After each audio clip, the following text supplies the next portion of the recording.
Hi guys, and first of all, if you've gotten here, thank you so much for purchasing my budget planner. And I just want to take you through how this whole thing goes. So the first page is the Start Here page, which gives you instructions on just how to use this editable budget planner. So for you, where you will start is here, down here where it says start with populating your categories here. So I've just pre-filled some of them so that you can understand what exactly the categories you're supposed to be filling, but you can edit this and put your own. For example, income, you can put your own bills and subscriptions, expenses, savings and investments, and debt. So if you don't have an Airbnb, just remove it. If you have a salary, just put it. You can even put, for example, side hustle.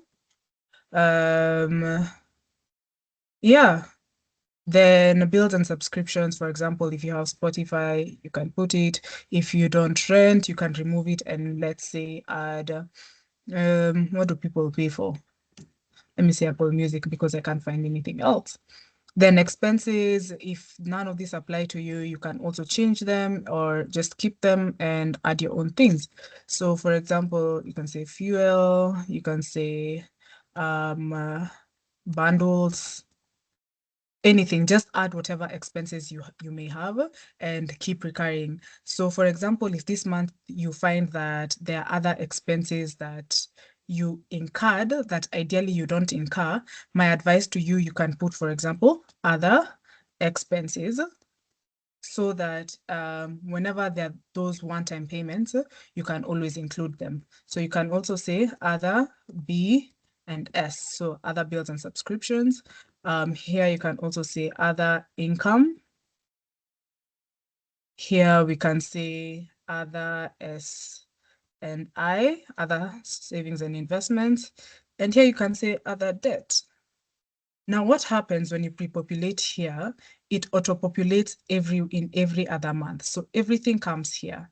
So you'll see the same thing as Feb, March, April. So that is why it is important to start here. Start with populating your categories here.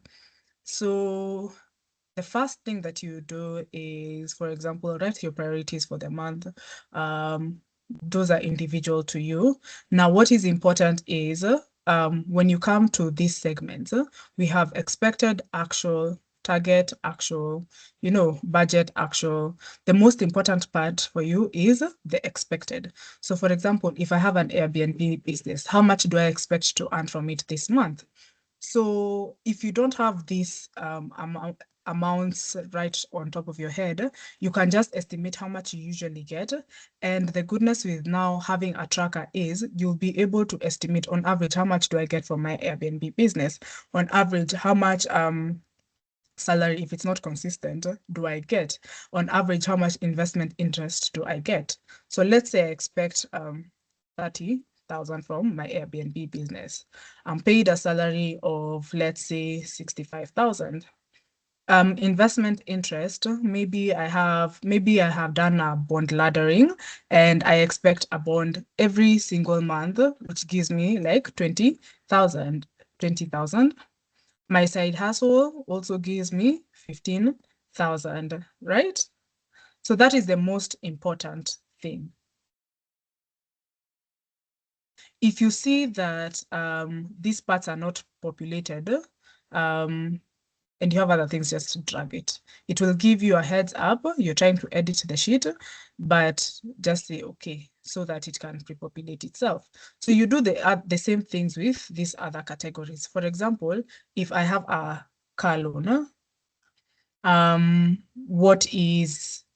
much am I supposed to have like this month? I don't know how car loans work. So probably you're supposed to pay like 40,000 monthly. Business loan, you're supposed to pay maybe 20,000 monthly. And we have the other debt. Now you populate all your categories here. For example, maybe my maintenance is 3,000, transport is 2,000, groceries, maybe I spend 4,000, dinner once a while I spend 1,500, fuel, if you fuel, maybe 8,000, bundles, 3,000 and the likes. So now what happens is once you fill the budgeted place, all you need to do during the month is come, for example, 10th February. Then you put, for example, if I received the payment for an Airbnb, maybe they were staying for 3 nights. I put like 9,000, right? Then you can do anything. Let's say transport. Today I used an Uber somewhere and it was 780 shillings, you know? Let's say I did what? I bought groceries at 1,200 shillings. Let's say I decided to save money in my money market fund. Let's say I saved 5,000 shillings. So you'll see that it automatically populates itself. So let's say emergency fund, I have a target of 3,000. Let's say money markets, I also expect to save 5,000 every month. Stocks, maybe I can be putting 2,000, you know? Special fund, let's say 100,000, something like that. So every time you have a transaction, you just come and put it here. So let's say I've paid my Apple Music, I don't know, 300 shillings or something.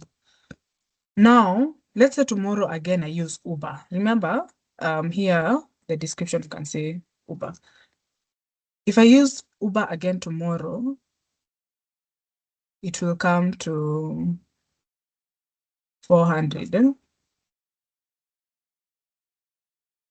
You will see that under transport, it's taken into the account. It's taken into account the 780 and the 400, which now gives you the 1180. And that is why this transaction tracker place is the best, because it will all your transactions under actual. So your work is only to fill the expected part, and then during the month you come and fill the transaction tracker, and it will automatically populate itself. When you see that you're having recurring, there's a recurring category that is always there. For example, let's say you want to add something else. Maybe I don't know, maybe you pay for someone's school fees or something like that. It can come under your expenses.